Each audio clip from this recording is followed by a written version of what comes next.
सभी वैष्णव भक्तों को सादर जय श्री कृष्णा। सुखदेव जी महाराज की आज्ञा है, एकांत में बैठकर थोड़ा प्राणायाम करो। प्राणायाम करने से आयु बढ़ती है। प्राणायाम करने से मन की चंचलता कम होती है। प्राण, वीर और मन तीनों साथ में रहते हैं। जिसका वीर स्थिर है उसी के प्राण स्थिर होते हैं, उसी का मन स्थिर रहता है। मन को स्थिर करना हो तो शक्ति का संग्रह करो। शक्ति का विनाश करने से मन चंचल हो जाता है। जो शक्ति का संग्रह करता है उसी के प्राण स्थिर होते हैं, उसी का मन स्थिर होता है। प्राणायाम के 3 भेद बताए हैं: पूरक प्राणायाम, कुंभक प्राणायाम और रेचक प्राणायाम।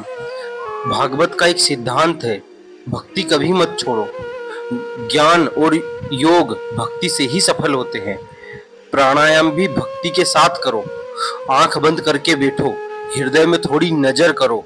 आंख बंद करके जो हृदय को देखता है उसी को प्रकाश दिखता है।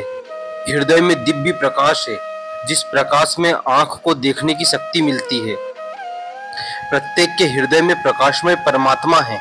आंख बंद करके हृदय में नजर करो, प्रकाश का दर्शन होगा।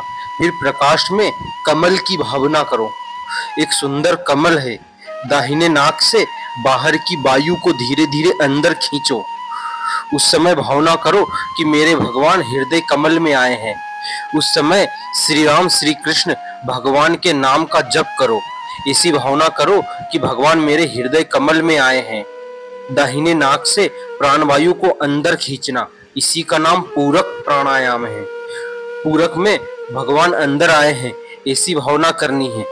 भावना में बहुत शक्ति है। जो ऐसी भावना करता है कि भगवान मेरे हृदय कमल में आए हैं, उसे कभी कभी दिव्य सुगंध की अनुभूति होती है। भगवान के श्रीअंग सुगंध निकलती है, इसलिए भगवान के एक एक अंगों को कमल की उपमा दी गई है। कर कमल, चरण कमल, नेत्र कमल, मुख कमल। भगवान मेरे हृदय में आए हैं, इस भावना के साथ वायु को अंदर रोक कर रखना, इसी का नाम कुंभक प्राणायाम है। कुंभक प्राणायाम में श्री कृष्ण मिलन की भावना करो। हृदय कमल में मेरे भगवान हैं, भगवान को मैं वंदन करता हूँ। भगवान ने मुझे उठा लिया है, छाती के साथ लगाया है। मैं भगवान में मिल गया हूँ, मेरे भगवान के साथ मैं एक हो गया हूँ। थोड़ा विचार करो तो ध्यान में आएगा कि शरीर को मिलता है तब सुख होता है।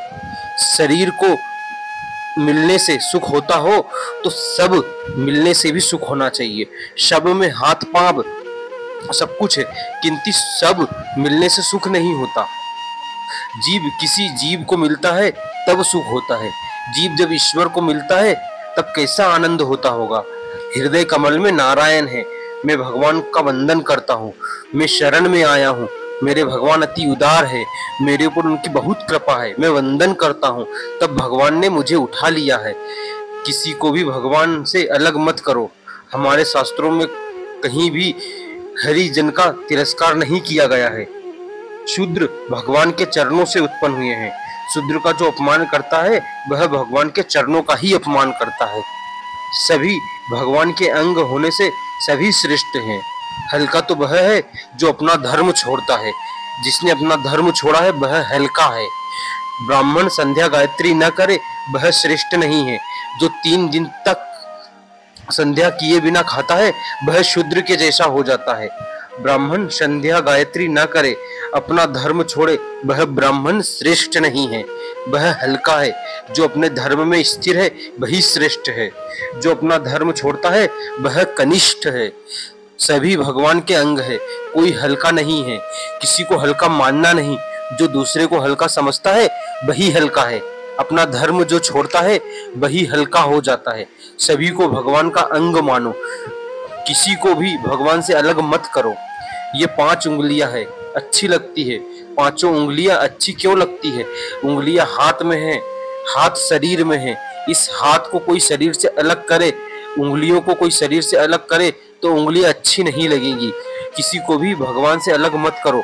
सभी को भगवान में देखो, सभी को भगवान के साथ देखो, आपका मन नहीं बिगड़ेगा। जो सबको भगवान के साथ में देखता है उसका सूक्ष्म मन धीरे धीरे शुद्ध होता है। ज्ञान में, भक्ति में मन मुख्य है।